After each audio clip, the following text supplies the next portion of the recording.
અને આ વિષય વાડી વિસ્તારનો કે જ્યાંથી વડોદરાની સંસ્કૃતિ ચારે બાજુ તેનું સુવાસ ફેલાય છે એ જગ્યા પર જે તે વખતે 1970ની આસપાસમાં જ્યારે ગણપતિ મંદિરને આપવામાં આવી ત્યારે આજે પણ એ જમીન સરકારી પડતર જ જમીન છે. આજે પણ પાણીપત્રકમાં સરકારશ્રીનું જ નામ છે.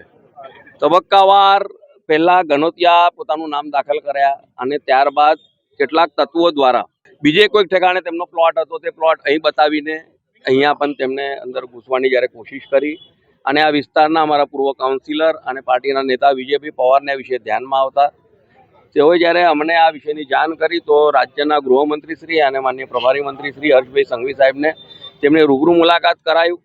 આખા વિષયની ચકાસણી કર્યા બાદ તેમને મ્યુનિસિપલ કમિશનરશ્રી અને જિલ્લા કલેક્ટરશ્રીને માર્ગદર્શન આપ્યું અને તે અનુસાર રેકોર્ડ ટાઈમમાં કલેક્ટરશ્રીએ આ કેસ ચલાવીને બધાના નામો કમી કરેલા છે.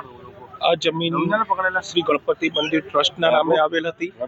અગાઉથી વર્ષો પહેલાના રેકોર્ડથી જે માનનીય કલેક્ટર સાહેબના હુકમથી ટ્રસ્ટનું નામ દાખલ થયેલ છે અને અન્ય કબજેદારોએ દાવા કરેલા જે રદ કર્યા છે અને બીજા નામો પણ કલેક્ટર સાહેબે કમી કરવાનો હુકમ કર્યો છે. એટલે ટ્રસ્ટ વતી આજે અમે અહીંયા ઉપસ્થિત થયા છે, માપણી કરી અને પોઝેશનની કાર્યવાહી